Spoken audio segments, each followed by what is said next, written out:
Have you ever believed something so deeply, so confidently, simply because everyone around you seemed to agree, until one moment made you question everything? There is a strange power in collective assumptions. They echo through conversations, classrooms, coffee shops, and online forums until they become a kind of global superstition, never proven, yet rarely challenged. And for years, one of those assumptions has hovered like a quiet insult over an entire nation. That Filipino students are not world-class, that they are diligent but not exceptional, that they can work hard but not rise to the highest rungs of global academia. It is an insult so subtle and so widespread that many don't even realize they are repeating it. People say it in playful tones, as if softening the blow makes it less cruel. Filipinos are nice, sure, but Oxford? Cambridge? Harvard? That's different. They lower their voices, as though embarrassed by their own prejudice. They speak English, but not like real scholars. And because these comments pass between people who have never once visited the Philippines, they grow into an unchallenged myth. A myth that somehow the whole world quietly agreed upon. What if I told you that even one of Oxford's most respected professors, a man with decades of academic prestige behind his name, once repeated this claim without hesitation? In a small seminar, surrounded by polished walls and portraits of former geniuses, he said it plainly. Filipino students are hardworking, yes, but academically, they are rarely Oxford material. No malice, just certainty. A few students chuckled. Some nodded, relieved that someone had spoken the unspoken truth. No one questioned him. Why would they? He was the authority, and authority, when left unchallenged, becomes dangerous.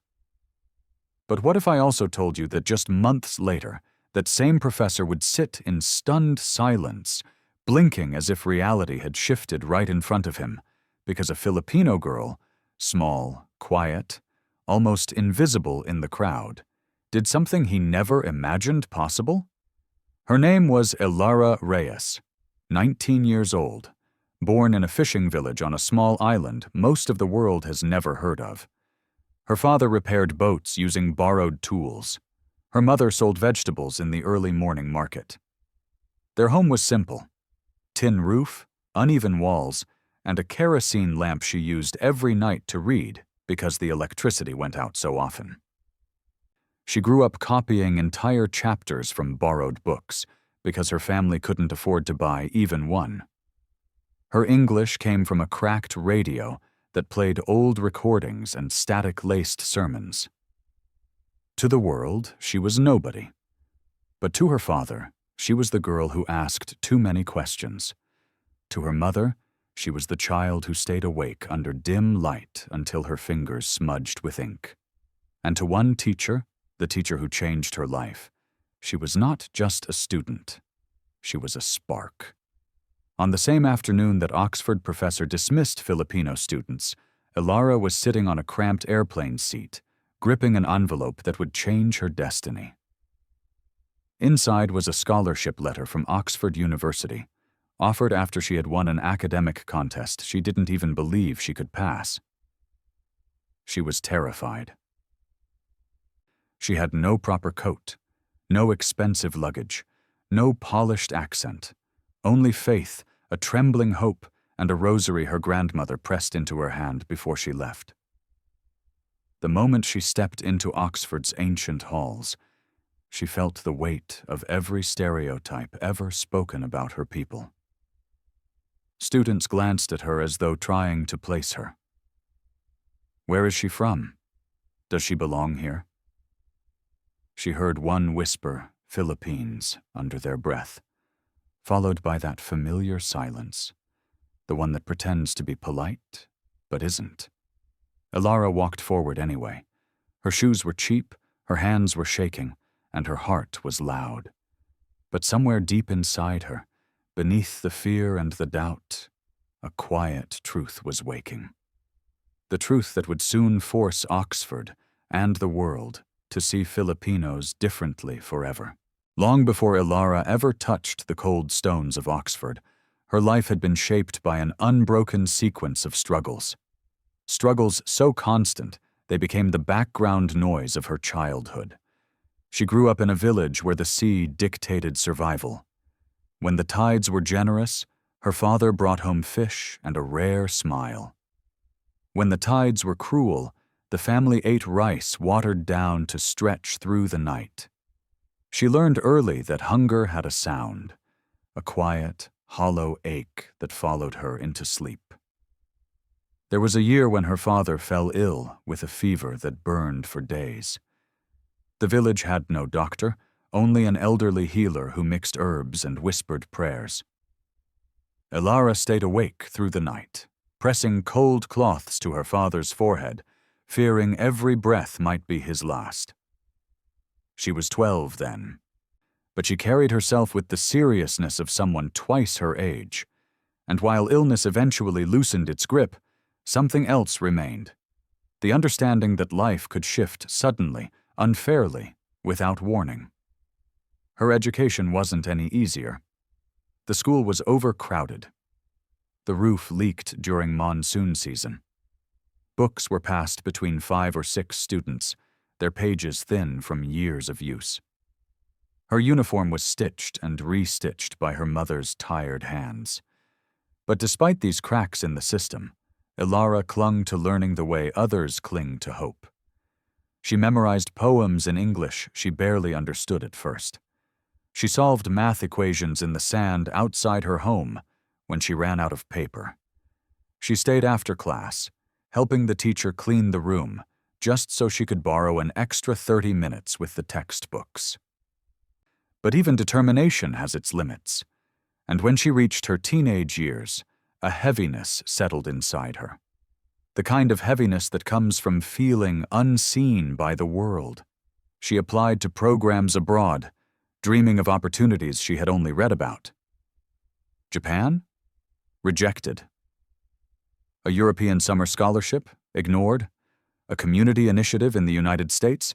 Too expensive, too competitive, too far. With every rejection, she felt smaller.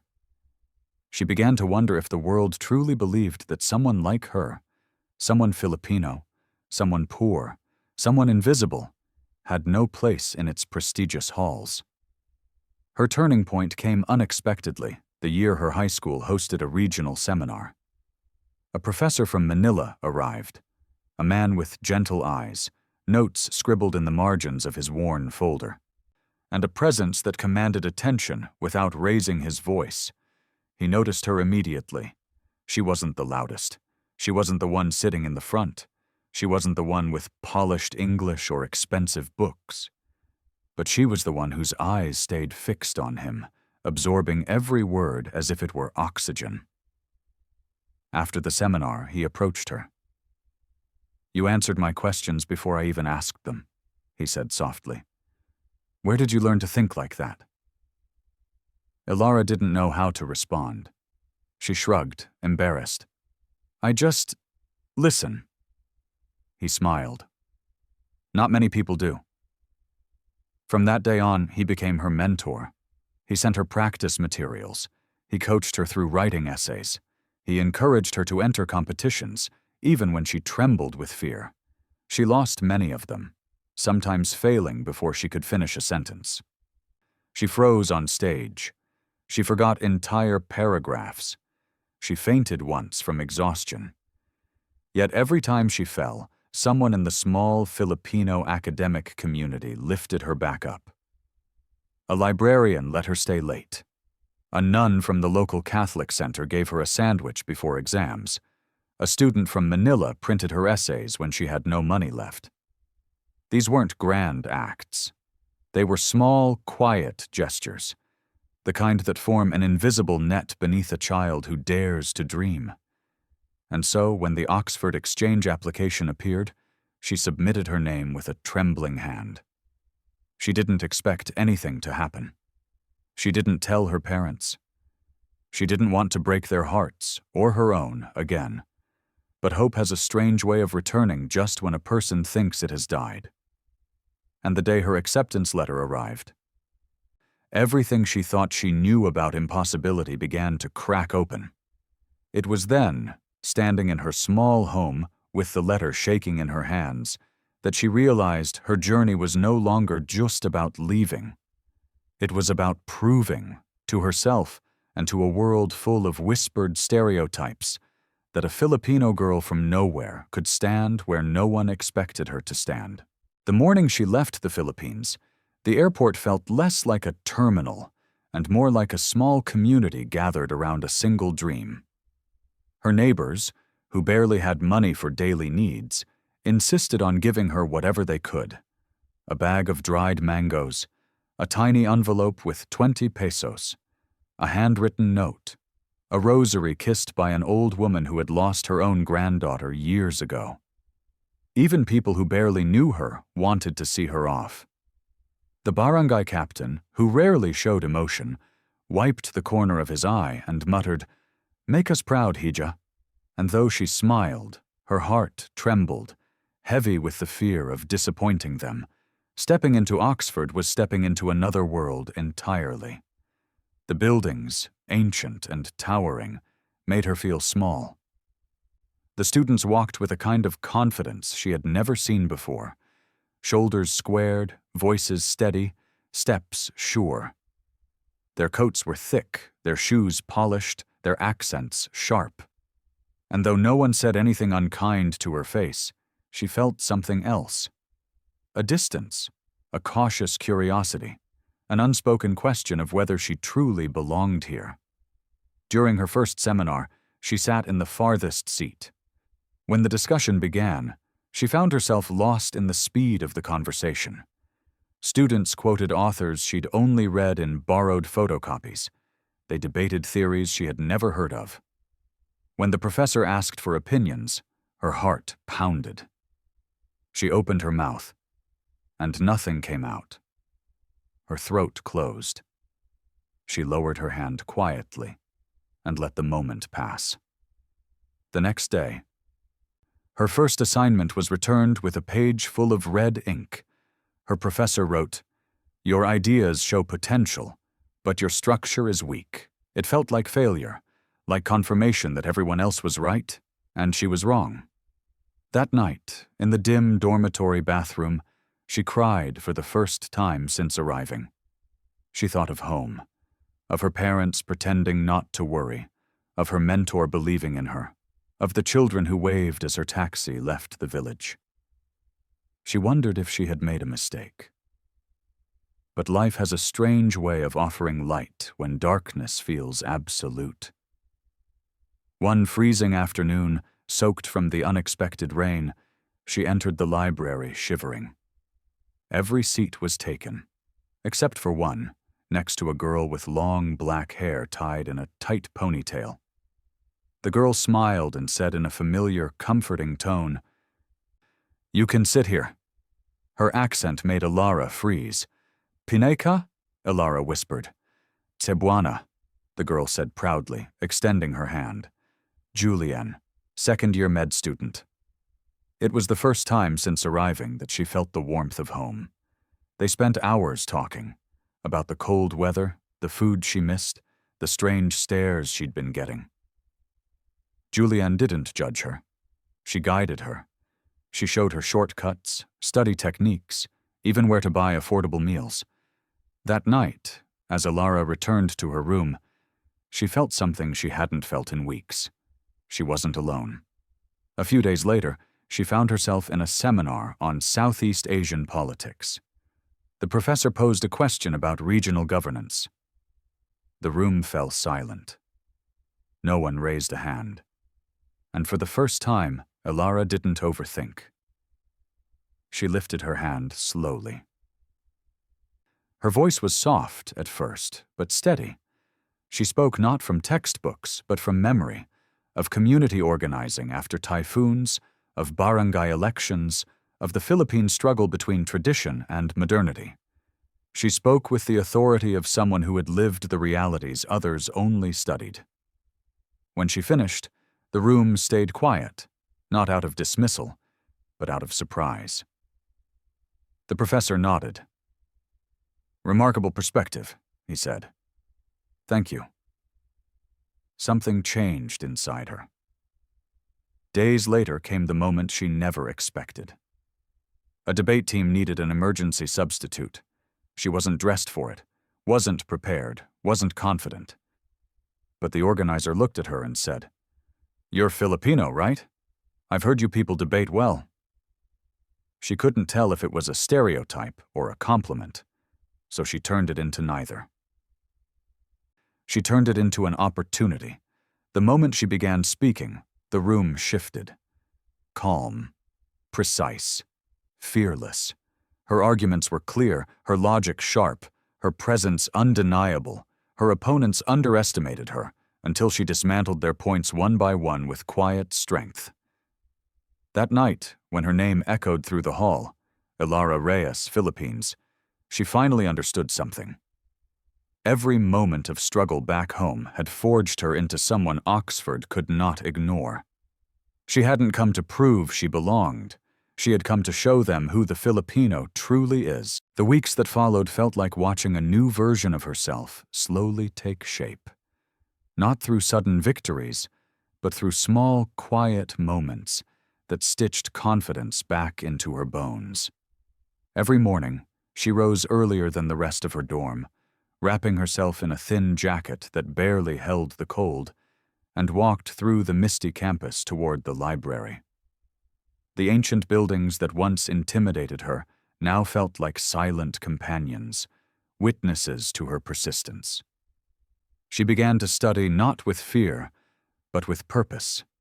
Each page turned for her parents, each paragraph for her village, each difficult concept for the people who believed in her long before Oxford ever did.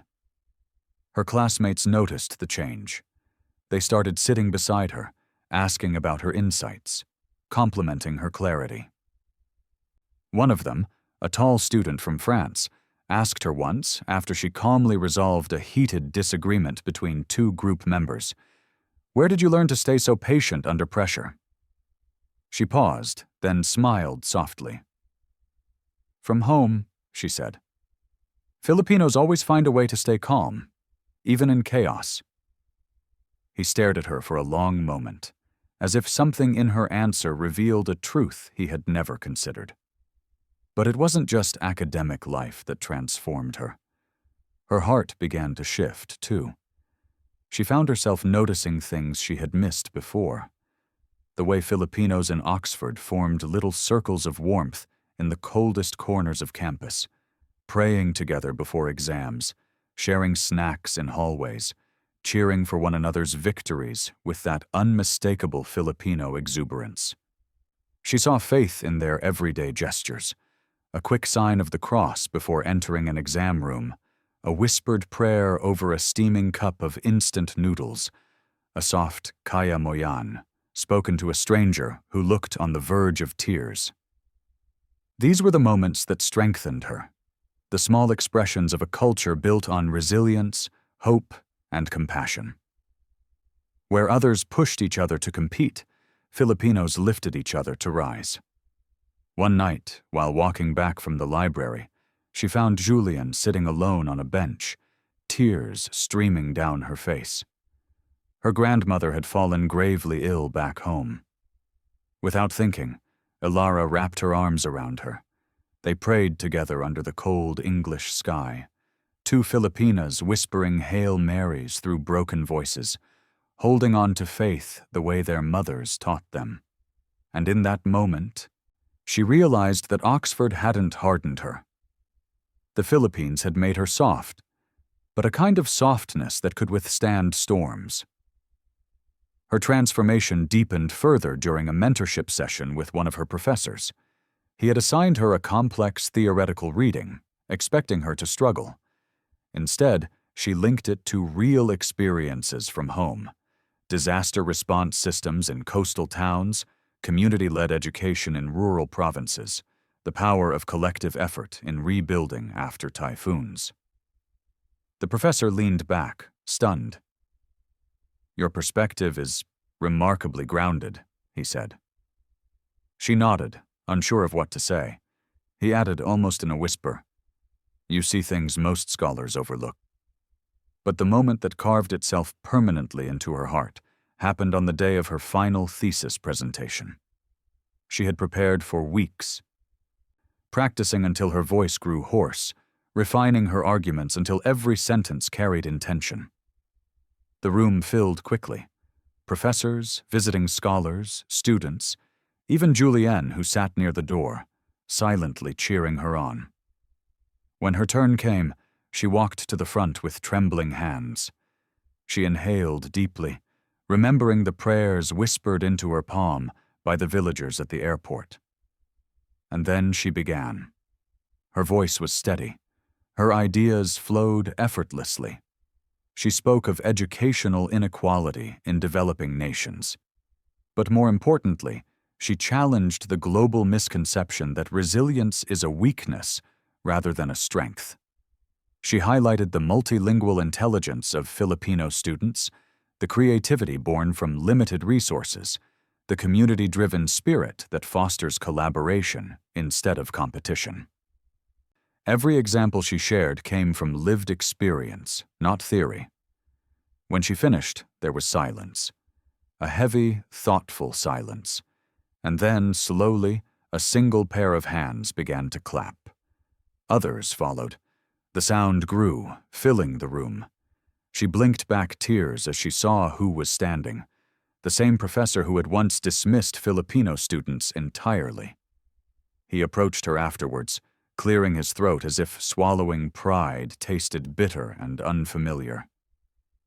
"Miss Reyes," he said, "you have shown me something today, something I should have seen long ago." He paused before admitting, "I was wrong." For a moment, Elara could only stare at him, not with anger, but with the quiet grace of someone who has carried hurt and transformed it into strength. Walking out of that room, she felt something shift inside her. She no longer viewed herself as a girl trying to survive Oxford. She saw herself as a Filipina, carrying a resilience the world could no longer pretend not to see. In the days that followed her thesis presentation, the rhythm of life at Oxford subtly changed around her. People who once drifted past her without a glance now greeted her with warm nods. Professors who used to speak over her ideas now leaned in, genuinely curious.